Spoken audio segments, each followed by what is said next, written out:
안녕하세요. 반갑습니다. 하나님의 은혜와 사랑이 늘 함께하는 한 주간 월요일이 되시기를 바라고 기도합니다. 이번 주에는 기도의 두 번째 구절인데요. 빌립보서 4장 6절 7절입니다. 조금 길지만은 꼭 외우셔서 기도에 잘 활용할 수 있게 되기를 바랍니다. 빌립보서 4장 6절 7절 말씀, 아무것도 염려하지 말고 다만 모든 일에 기도와 간구로 너희 구할 것을 감사함으로 하나님께 아뢰라. 그리하면 모든 지각에 뛰어난 하나님의 평강이 그리스도 예수 안에서 너희 마음과 생각을 지키시리라. 세 번역으로 외워보겠습니다. 빌립보서 4장 6절 7절 말씀, 아무것도 염려하지 말고 모든 일을 오직 기도와 간구로 하고 여러분이 바라는 것을 감사함으로 하나님께 아뢰십시오. 그리하면 사람의 헤아림을 뛰어넘는 하나님의 평화가 여러분의 마음과 생각을 그리스도 예수 안에서 지켜줄 것입니다. 아멘. 우리 함께 찬양을 드리겠는데요. 오늘은 찬송가 나의 영원하신 기업을 함께 하겠습니다. 주께로 가까이 주께로 나아가기를 바랍니다. 함께 찬양 드립니다. 나의 영원하신 기업 생명보다 귀하다. 나의 갈 길 다가도록 나와 동행하소서.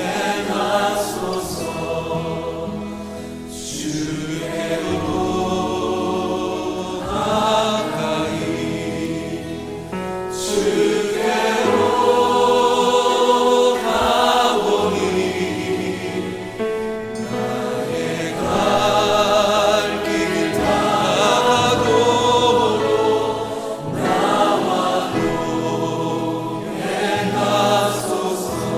세상 부귀 아니함과 모든 명예 버리고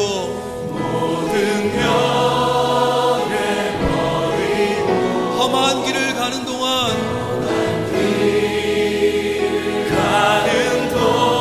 나와 동행하소서.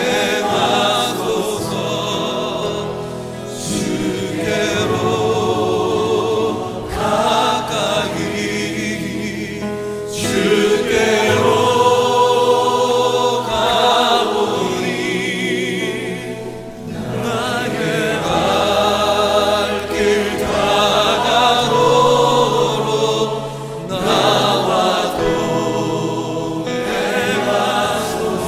어두운 골짜 지나가며 험한 바다 건너서 천국문에 이르도록 나와 동행하소서.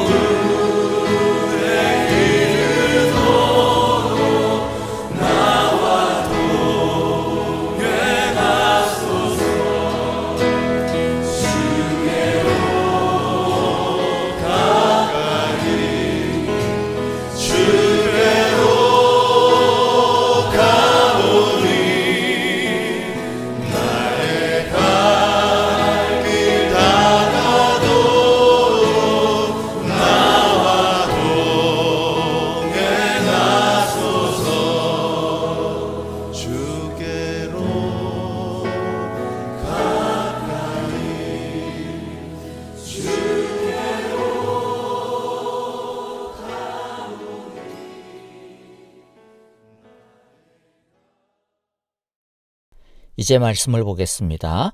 로마서 8장 28절부터 30절입니다. 28절 말씀입니다. 하나님을 사랑하는 사람들, 곧 하나님의 뜻대로 부르심을 받은 사람들에게는 모든 일이 서로 협력해서 선을 이룬다는 것을 우리는 압니다. 하나님께서는 미리 아신 사람들을 택하셔서 자기 아들의 형상과 같은 모습이 되도록 미리 정하셨으니 이것은 그 아들이 많은 형제 가운데서 맏아들이 되게 하시려는 것입니다. 그리하여 하나님께서는 이미 정하신 사람들을 부르시고 또한 부르신 사람들을 의롭게 하시고 의롭게 하신 사람들을 또한 영화롭게 하셨습니다. 아멘. 28절 말씀은 아마도 모두가 좋아하는 구절 중 하나가 아닐까 싶습니다. 오늘 하나님께서 우리를 통하여 이루실 선이 무엇인지 함께 살펴보도록 하겠습니다.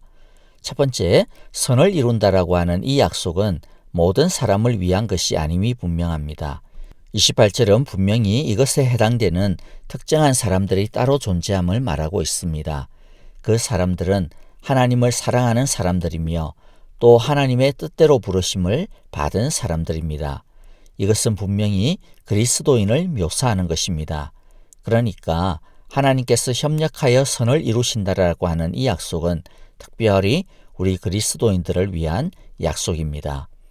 그런데 그리스도인을 묘사하는 이 표현들을 좀 깊이 생각해 보아야 하겠습니다. 우리가 어떤 존재인지, 우리가 어떠한 존재여야 하는지를 배울 수 있기 때문입니다. 먼저 후자부터 좀 보겠습니다. 그리스도인은 하나님의 뜻대로 부름을 받은 사람들입니다. 부름을 받았다라고 하는 뜻은 그냥 복음을 한번 들어보았다 그런 뜻이 아닙니다. 부름은 초대를 의미합니다. 특별한 초청입니다. 하나님께서 우리를 당신과의 특별한 관계 속으로 초대해 주셨다라는 말입니다. 이 말은 하나님께서 우리와 굉장히 개인적이고 친밀한 관계를 맺기를 원하신다라고 하는 뜻이기도 하고요. 또한 우리가 하나님과 개인적이고 친밀한 관계를 맺고 있어야 한다는 뜻도 됩니다. 여러분, 지금 우리는 하나님과 얼마나 친밀한 관계를 누리고 있습니까? 또 하나님의 뜻대로라고 하는 말은 하나님께서 그냥 아무 생각 없이 즉흥적으로 우리를 불렀다라고 하는 뜻이 아닙니다. 어떤 의중과 계획을 가지고 아주 치밀한 목적을 가지고 부르셨다라는 뜻입니다. 하나님은 우리를 대충 부르지 않았습니다. 그리고 하나님은 부를 만한 사람이 없어서 그냥 아무나 우리를 부른 것이 아닙니다. 우리 각 사람에 대하여서 깊은 생각과 애정과 목적을 분명히 가지고 부르신 것입니다. 그래서 성경은 하나님이 우리를 주목하여 보신다라고 하셨습니다. 그리고 두 번째, 그리스도인은 하나님을 사랑하는 사람들입니다. 그리스도인은 하나님이 사랑하는 사람일 뿐만 아니라 하나님의 그 사랑과 부르심에 사랑으로 응답하는 사람, 반응하는 사람입니다. 그리스도인은 하나님의 사랑만 낼름낼름 받아먹는 먹튀가 아닙니다. 하나님을 믿는 사람은 하나님을 사랑하는 사람입니다. 믿는다고 말만 때우는 것이 아니라고 하는 것입니다. 믿음은 실제로 하나님에 대하여 마음을 정하고 마음을 주고 또 하나님으로 인해 기뻐하고 또 하나님을 기쁘시게 해드리려고 하고 하나님을 신뢰하며 하나님 없이는 못 사는 것이 사랑입니다. 막연하게 하나님을 믿는 사람이라고 표현하지 않은 것은 굉장히 중요하다고 생각이 됩니다. 다시 기억합시다. 하나님은 우리 한 사람 한 사람을 신경 써서 주목하시고 우리를 당신 편으로 초대하셨습니다. 우리는 하나님과 의미 있고 개인적인 친밀한 관계를 맺어가야 합니다. 우리는 하나님을 사랑하는 사람들입니다. 이제 두 번째 생각할 것은 하나님이 이루시는 선이란 무엇일까라는 것입니다. 선이라고 하면 많은 것들을 생각하게 됩니다. 우리가 힘들고 어려워도 결국에는 다 잘 풀릴 것이라고 생각도 하게 합니다. 그런데 그런 것도 선이기는 하지만은 본문에서 말하는 본문의 뜻을 발견해야 합니다.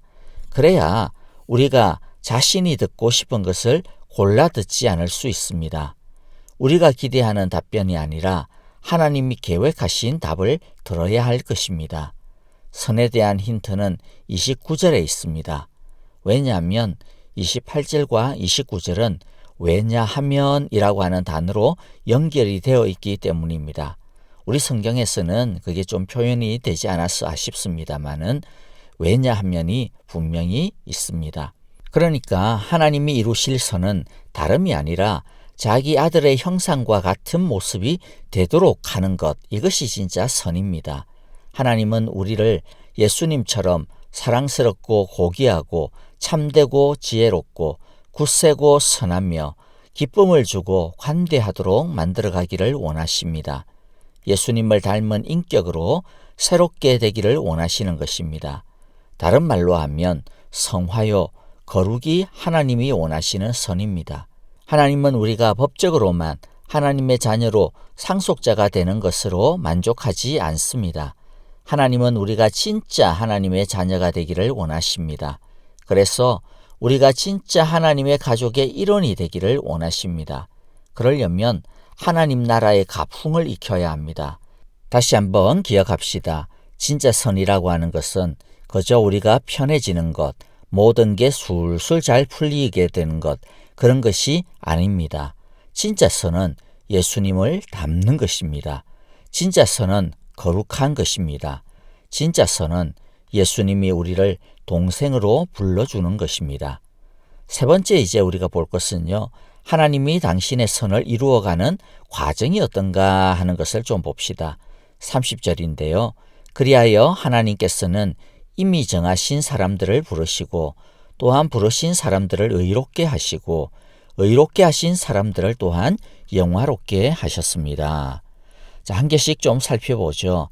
첫째, 하나님은 우리를 미리 아셨습니다. 여기서의 안다라고 하는 것은 단순히 우리의 생각과 우리의 미래를 안다라고 하는 뜻이 아닙니다. 여기서의 안다라고 하는 것은 사랑한다라고 하는 뜻입니다. 하나님은 우리를 영원 전부터 미리 아셨습니다. 미리 사랑하셨습니다. 이 미리 사랑하셨다, 아셨다라고 하는 것을 좀 비슷한 예를 찾아보자면 우리가 우리 자녀들을 미리 사랑하는 것과 같습니다.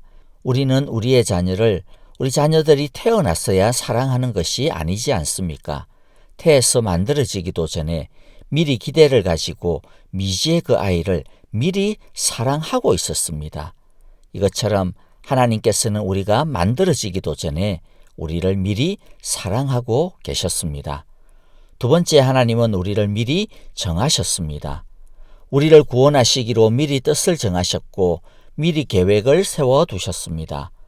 우리는 하나님이 우리를 어떤 기준에서 무엇을 보시고 우리를 구원하시기로 정하셨는지 도무지 알기 어렵습니다. 우리에게는 구원을 받을 만한 어떤 조건이나 그럴싸한 것들이 없기 때문입니다. 아무것도 없는데도 하나님이 우리를 구원하여 주시는 것은 정말로 놀라운 신비입니다. 우리는 영원히 그 비밀을 알 수 없을 것 같습니다.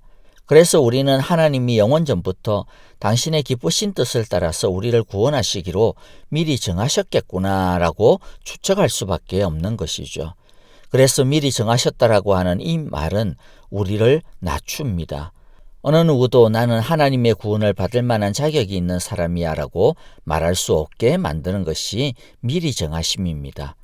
하나님이 우리를 구원해 주기로 작정하지 않았다면 어느 누구도 하나님의 구원을 받을 만한 사람은 아무도 없습니다. 그러므로 우리는 겸손할 수밖에 없습니다. 우리는 그저 그 은혜에 감사할 수밖에 없습니다. 우리는 하나님의 의지가 우리를 붙들고 있음에 안심하게 되고 위로를 얻고 힘을 얻게 됩니다. 우리는 하나님에게 빚진 자일 뿐입니다. 셋째는 하나님은 우리를 부르셨습니다.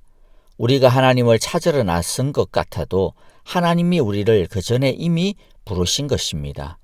그리고 하나님은 지금도 그 선을 이루기 위하여 우리를 부르고 계십니다. 넷째, 하나님은 우리를 의롭다 하셨습니다.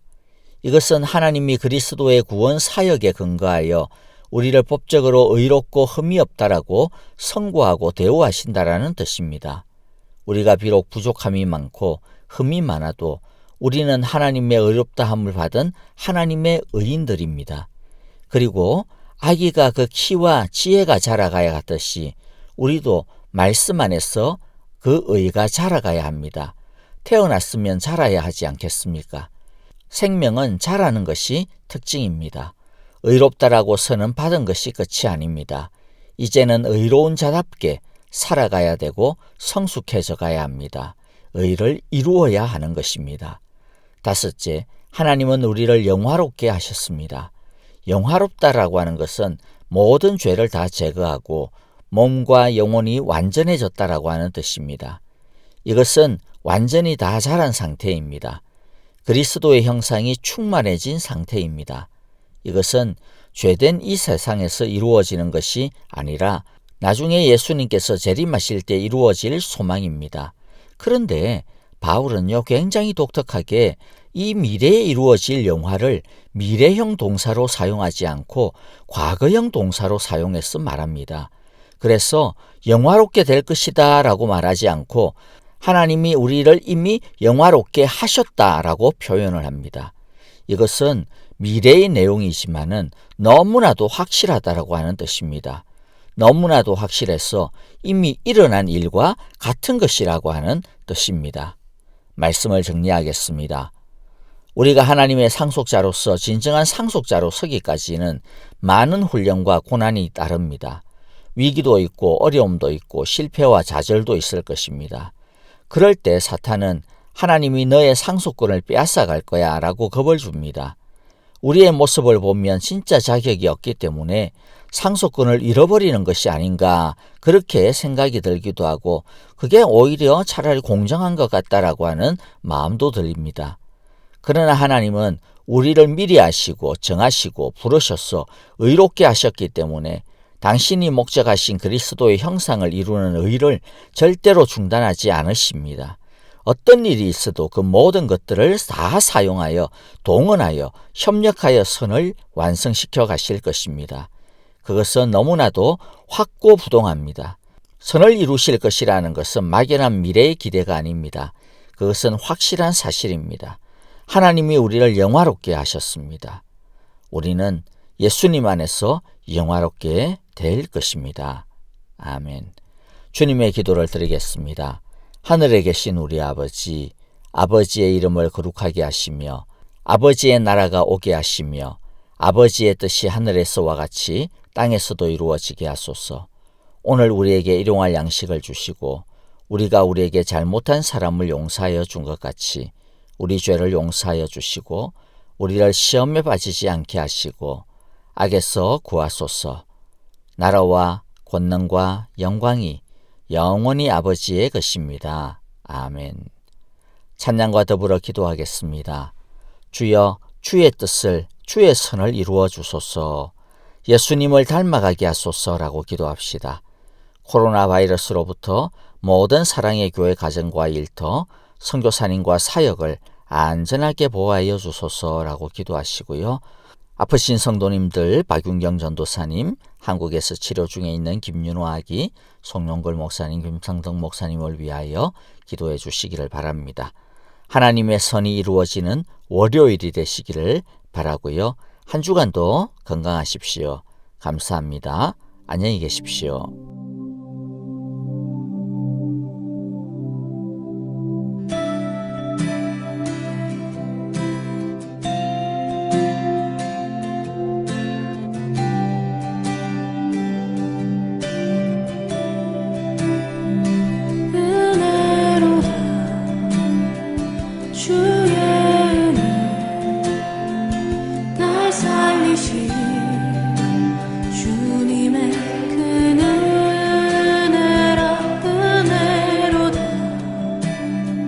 주의